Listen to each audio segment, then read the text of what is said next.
this is some of the fruit-producing favorites we have in Louisiana. And we're going to talk primarily the urban. It's very appealing to many of the people who live in the urban areas.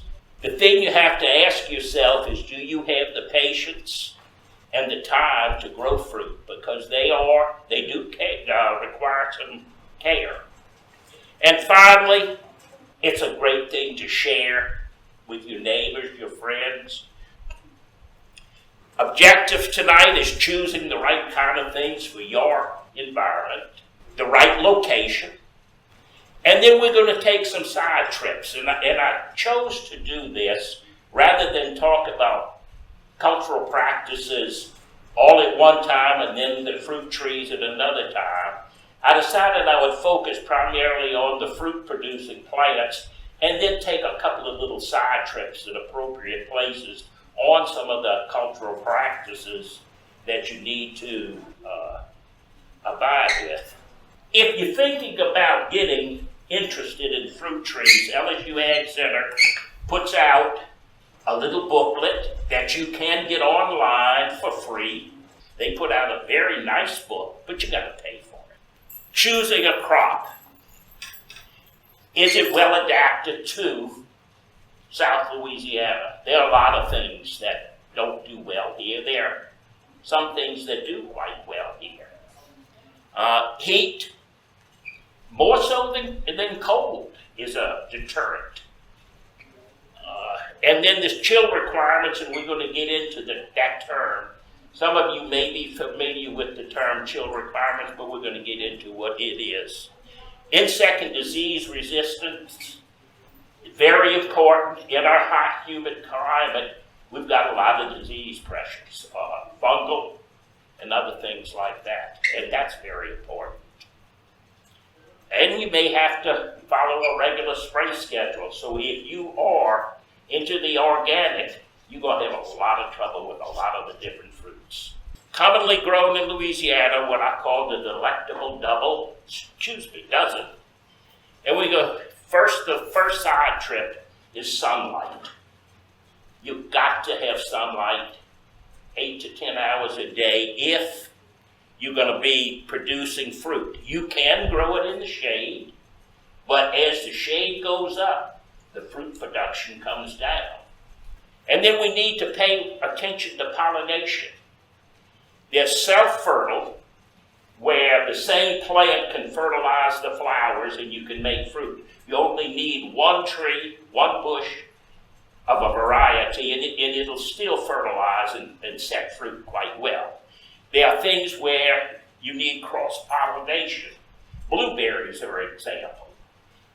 It's not that you need two plants of the same variety. You have to have two different varieties. They will make some fruit if you don't, but they make a whole lot better fruit, volume of fruit, if you do the pollination. Your neighbor's plants count. They don't have to be in your yard. If they're in the close proximity, the bees don't know anything about that, so they go neighbor to neighbor. Blackberries, a fun little plant. I grow them along the fence line of the property we have in Folsom. And that's so that people that walk in, particularly the kids in the summer, they can run over there and pick a few of them, because I'm not there very often. Insect and disease, moderate pressure. Again, pruning and training, moderate. They are self-fertile. Cold hardiness is good. Ornamental value, poor. You probably wouldn't want to plant them in your front yard. They have a perennial root, but biennial canes. Canes are the part that grow up. They call those canes. And there are two types of canes. They're flora canes, which is the second-year cane, and prima canes, which is your first-year cane. After they fruit, the prima canes die. Best yield is 3 to 8 years. They'll live 15 years. And the prune twice a year, your prima cane comes up. And depending on your height, I keep mine low because I'm low. But You prune it that first year to encourage lateral growth rather than vertical. Then the second year, after it's fruited, cut it down to the ground, because it's going to die anyway, so you might as well get rid of it. The thornless varieties, as you'll notice, are all named after the Native American tribes. The thorny varieties, those are the ones that grow best for us. And I talked about the flora canes the second year, that's where the fruiting is. Arkansas has now developed some canes where they've got them fruiting on the first year, some, but most of the production is still second year, and that's where they're doing most of the research, is trying to get the plants to fruit on both the primer canes and the flora canes. Blueberries, yummy little blueberries. Insects, easy. Not much bothers the blueberry. Pruning, moderate.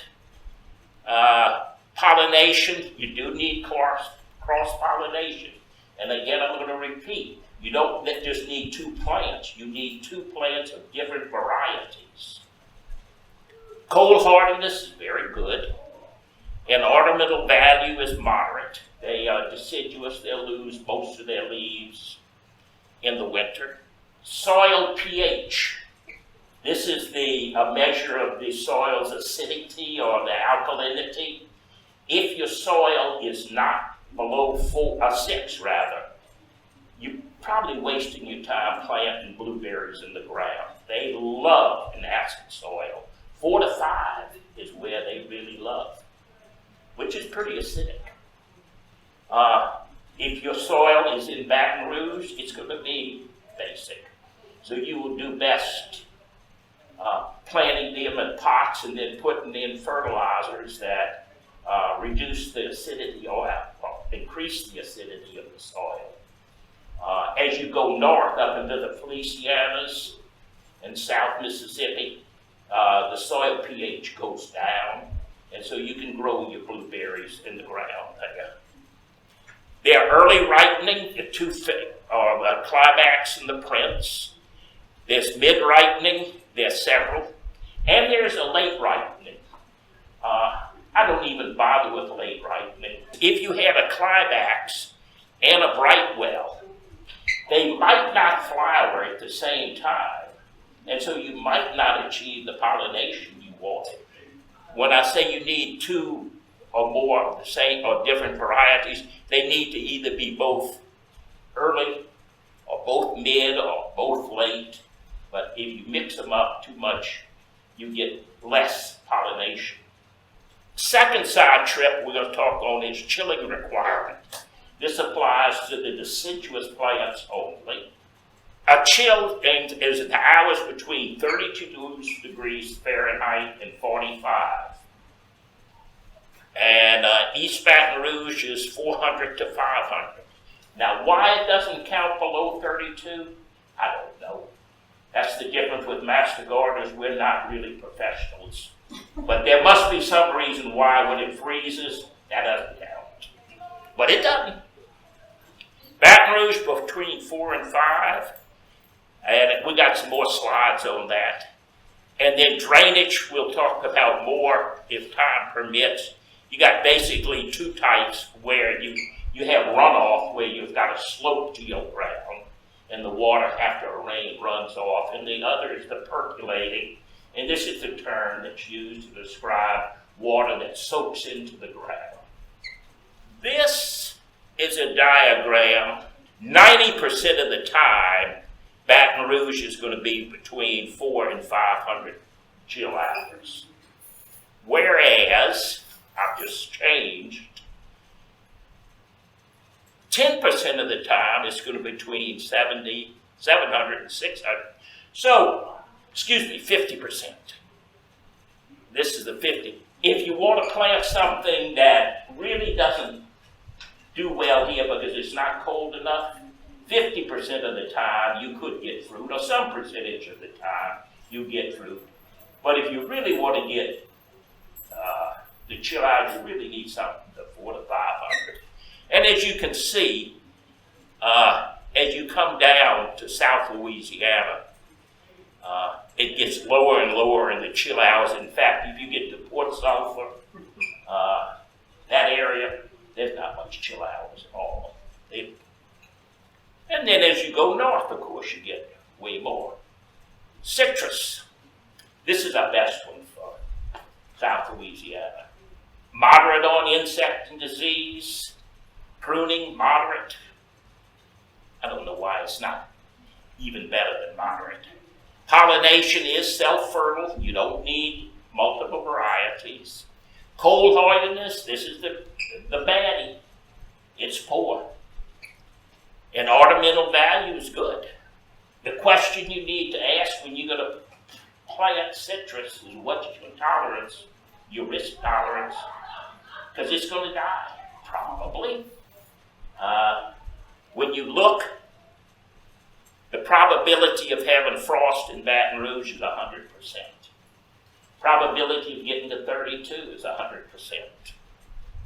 And then you can read them yourself. Jay Grimes, that was a fun story. I emailed Jay Grimes, and by the way, he does respond to emails very well. He gets back with you. But I asked him for this information. And oh no, that's way too much to get. The next morning when I woke up, it was there. So I guess he had Steve Caprianos and one of those guys do his work for him. But anyway, he provided that information. So you could see that 20-degree freeze we had 3 weeks ago or whatever, right around Christmas.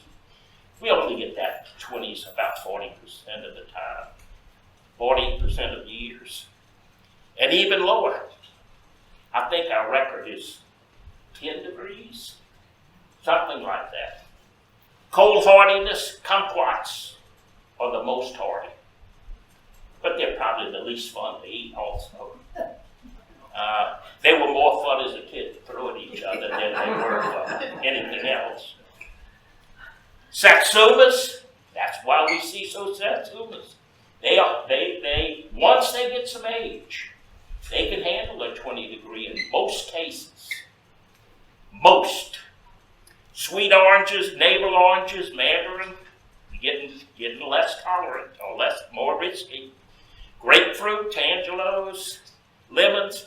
Don't even waste your time planting limes outside. Lemons are probably not worth your time planting outside. In a pot and bringing them in to the garage or wherever.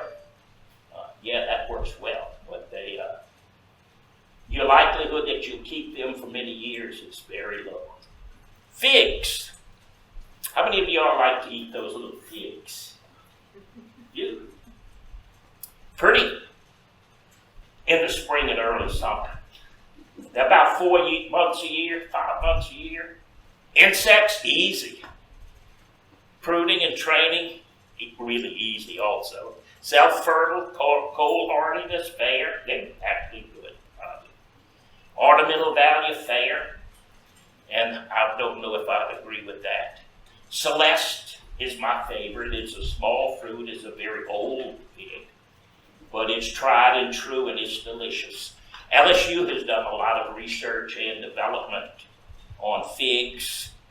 The LSU Gold and LSU Purple are both large fruits and cold hardy. Careful with your nitrogen fertilizer. If you treat them too much love, they'll grow leaves and not fruit. So don't give them too much love with fertilizer, nitrogens.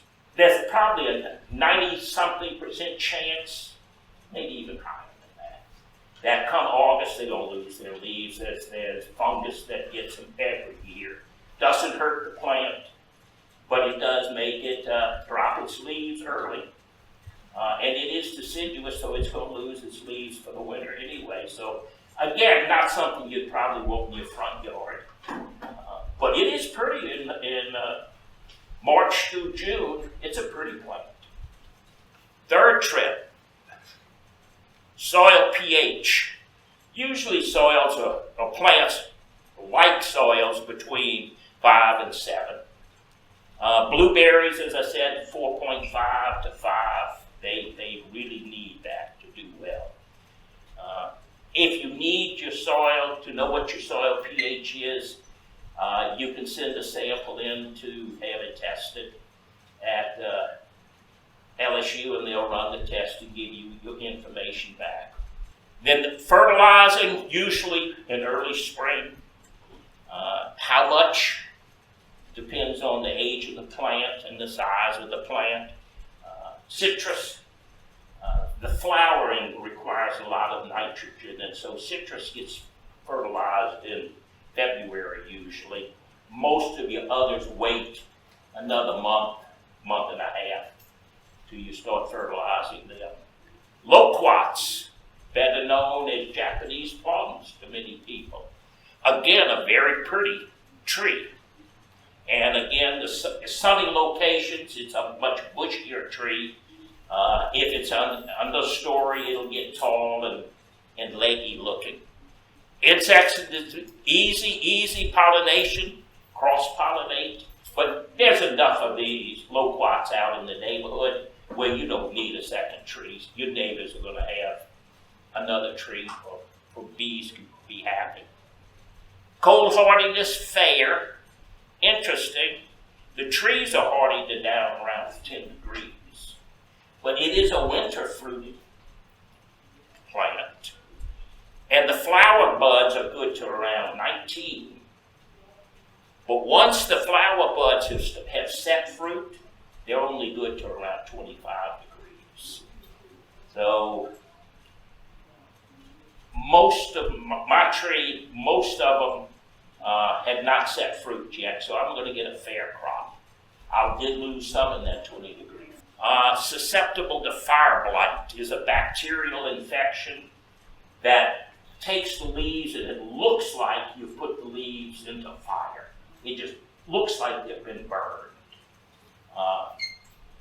It usually won't kill the tree. If you have it, you can cut it 4 or 5 inches below where you notice the symptoms, and it'll usually recover. Every once in a while, it'll kill the tree. You can get enough of it. The seeds are numerous and large. Best eaten outside in private, where you have to spit out your seeds. And great when you're cutting grass. You can just pull a couple of fruits and eat them. Spit those seeds out. Muscadine. How many of you have ever grown muscadines? I had one for many, many years and really enjoyed it. And it's the same type of thing. Cutting the grass or whatever, you could put if you could beat the squirrels and the birds to them. Insect and disease, very easy. Pruning, you need to prune them in the winter to have them produce really well. You don't have to. They'll produce, but they just won't produce as well. You can buy self-fertile and you can buy cross-pollinated. Cold hardiness is good. They lose their leaves in the winter. Does require a trellis. I ran a piece of clothesline wire between 2 trees that were 40 feet apart, and then grew the muscadine up to that and trained it to grow on that trellis. And it worked very well. Again, it's got a lot of seeds. Pruning in winter, you really need to wait till a really cold day to prune them, because otherwise the sap runs. Just if you prune and when it's really warm, that sap may run for a week. To me, it was an amazingly long time. So I would wait until a good freeze type day and then prune them, and you had very little sap run. Irrigation. You need to be careful your first couple of years while the root systems are being developed. And I really ought to mention that anytime you're planting a new fruit tree out of a container or even a bare root, the first one for sure, probably 2 years, the only thing you really want is root development. You should pick all the fruit off if it fruits and pitch it out when it's very, very small. If you need to leave 1 or 2 just to see what it's going to be like, that's okay. But You really want all the plant's energy going into root development. And then by the third year, you can start going after fruit. Important that first year or two, as the roots are coming out, to have good irrigation. After that, most of them are drought tolerant. We have very few really droughts here in South Louisiana. Fruit thinning. If you thin the fruit on the tree, you get larger, but it's fewer. Some, and it does also protect the branches. There's some fruit trees, citrus being one, that self-aborts, spontaneously aborts its fruit. You could lose 70% of your fruit, and that's good because it produces way too much. Peach trees are just the opposite. Peach will not drop fruit. And you really, if you want to have good peaches, you really got to go in when the peach fruit are the size of a marble and prune that fruit off of there to where you have one every 3 inches, 4 inches. If not, you'll end up with a whole bunch of very small fruit. That really isn't that very good. So peaches, you really do need to prune. Insects and disease, difficult. The Cuculio little bug will get you. Not might get you, it'll get you every year. Pruning and training, moderate, is self-fertile, and the cold hardiness is good. Challenging to grow in Baton Rouge. If you're an organic farmer, almost impossible in its name. Its chilling requirements are low enough to where we can set fruit. Those that would grow in Ruston probably wouldn't do well here. Just not cold enough here. And requires a vigorous spraying routine. Pears, moderate on insects, moderate on pruning, self-fertile, cold hardiness is good. Again, these are susceptible to fire blight. I've lost, over the years, 2 pear trees to fire blight. Pay attention, there are 2 general classifications. There are eating pears, and then there's cooking pears. Now, you can eat a cooking pear. It's just hard and not nearly as sweet. It's meant to be cooked with sugar to make it sweeter. Seckel is a good eating variety, and Orient a good cooking one. And both of these have tolerance, not completely immune to, but they are more tolerant of fire blight. Again, you can successfully grow pears in Baton Rouge, but you got to spray again too. Pineapple, guava, they're easy to grow. I don't know why pruning's moderate. I never pruned mine. Cross-pollination and cold head of hardiness is good. Make a nice little fruit to make jellies and all out of. It's hardy most of the time. I did lose mine in that 1983 freeze where we got down to 10. And both the fruit and leaves are edible. It's a nice choice. And it looks good in the front yard too. Weeds, difficult to control without chemicals. Diseases, very diverse. Insects, very diverse. A lot of these fruits, the insecticides, all the various pesticides, there's not enough volume of this fruit grown for the chemical manufacturers to spend the money to test it.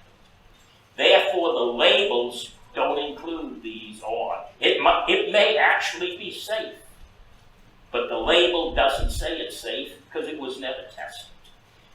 And there's not enough revenue coming in to make it worth the Dows and everyone else to spend the money to test them and see if they would grow, would they work on those.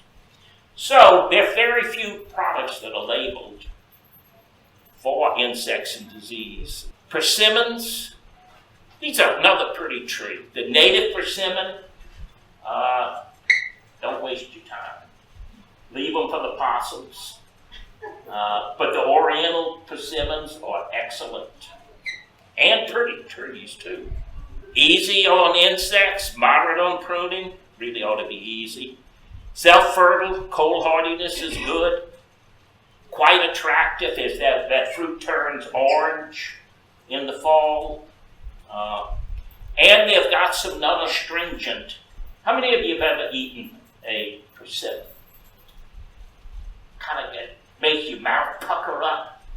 Particularly, in fact, I won't pick a persimmon and eat it. I'll shake the tree, and if it'll drop, I said, okay, that's ripe enough, I'll eat that one.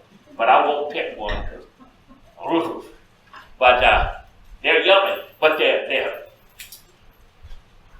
to get yummy, they have to almost be overripe. And so they're soft and squishy, which some people don't like. Plums. Love plums also. Used to help my grandpa harvest hay. And they had plum trees near the barn where they would store the hay. So after we had unloaded all the hay into the barn, we would go over there and take a couple of minute break and eat plums. Oh, that was fun. Sweet, juicy.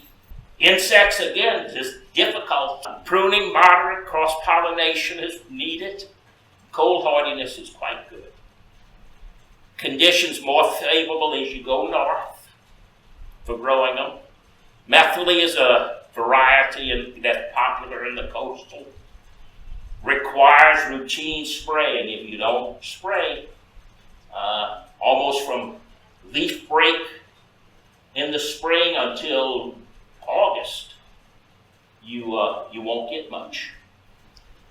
There are many ornamental species that look pretty. They don't produce any fruit, but they're pretty trees, small trees. Training and pruning are quite diverse. LSU puts out books on this particular one is the whole citrus.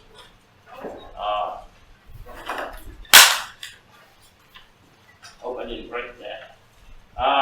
Training and pruning fruit trees. This is actually an Alabama publication. Auburn has an excellent horticulture and it's in Texas A&M has excellent publications. Muscadines, if you're going to grow muscadines. Strawberries, another favorite. Difficult from insects. Pollination, they are self-fertile. Cold hardiness, the plants are actually good. It's the fruit that's not good. So, as long as it's not set fruit yet, it can take some pretty cold. But once it sets that fruit, it's difficult to protect them from the freezes. Bunch of different varieties. You need to keep them off the ground. Put straw or pine straw under it to keep them off the ground. Loves the sandy, loamy. Doesn't like our clay soils in Baton Rouge very much. Sandy. And this is one of the fruits that does not continue to ripen after it's picked. Once it's picked, that's it. It doesn't get any sweeter, any riper. Pest control maintenance, low, medium, and high. Citrus, blueberries, figs, persimmons, loquat, pears, some of the varieties. Medium, muscadine, and blackberry. They do both. Well, the blackberry in particular have a lot of fungal issues. But when you get over to apples, you notice I didn't even talk about apples. Cherries are in this group too. I'm not aware that either Southern or LSU recommends any cherries. I had a woman call me one day when I was working in the extension office, wanting to know what kind of cherry plant we would recommend. I said, well, we don't recommend a cherry plant. They don't do well here. Oh, that can't be true. They sell them at Lowe's. Well, I suggest you buy that one from Lowe's there. But we had some apple trees where I worked. The landscape architects loved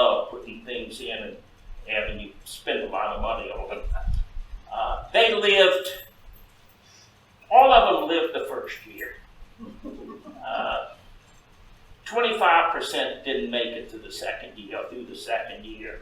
Another 25 didn't make it through the third year, and by then they were all gone. It's tough to grow apples in South Louisiana. It can be done, but it's tough. One of the things you'll read in literature is well-drained soil, well-drained sun, and well-drained soil. What is well-drained soil? Do you have it? There's the runoff, but in Louisiana, just about everything we have is flat. There's not a lot of runoff. It's mostly percolating down. And so there is a way, a quick and dirty, well, not too quick, but it's a way to test how good your soil is on draining. And it's called a perk test. And you dig a hole that's somewhere around 6 inches wide and 12 inches deep. And don't waste your time with a ruler. Close counts. Anywhere around 6, anywhere around 12 is fine. But dig yourself a hole. Fill it with water. And let it sit overnight. Now, you shouldn't do this if you've had 8 inches of rain the day before, or if you haven't had rain in 3 weeks. Those are unusual situations for us. And so wait until you think it's a normal time for you before you do this. Then the next day, refill it with water. Now, what you're seeing here is this piece of bamboo is very important. Not that it's bamboo, but that is your reference line. You can use a broomstick, you can use a rake handle, you can use anything. But once you've started your testing, don't move that, because that's your reference. So fill up your hole, and you measure the water level from that reference point, from that piece of bamboo to the top of the water, and record it. And then every hour come back and measure it again. And that's the important part of why you don't move that reference point, because if you move it, you've destroyed your test. We'll keep measuring it until the water's gone. Ideal drainage is around 2 inches per hour. 1 to 3 is generally okay. Less than 1 per hour gives you wet feet. A lot of the plants don't like that. And greater than 3 per hour, it's drying too fast, which means that you would have to irrigate more frequently. So this is a quick and dirty test for you could do at home to see if you have good drainage or not good drainage. A lot of our soils are clay and water just sits there. Other references, Texas fruit and nut production. Google it. Texas A&M Ag Center or Ag Life. Those they have a good orphan. LSU has excellent references. And if anyone is interested in becoming a Master Gardener, they can contact the county agent, Bert Hammett. So with that, I would like to conclude and open it up to questions.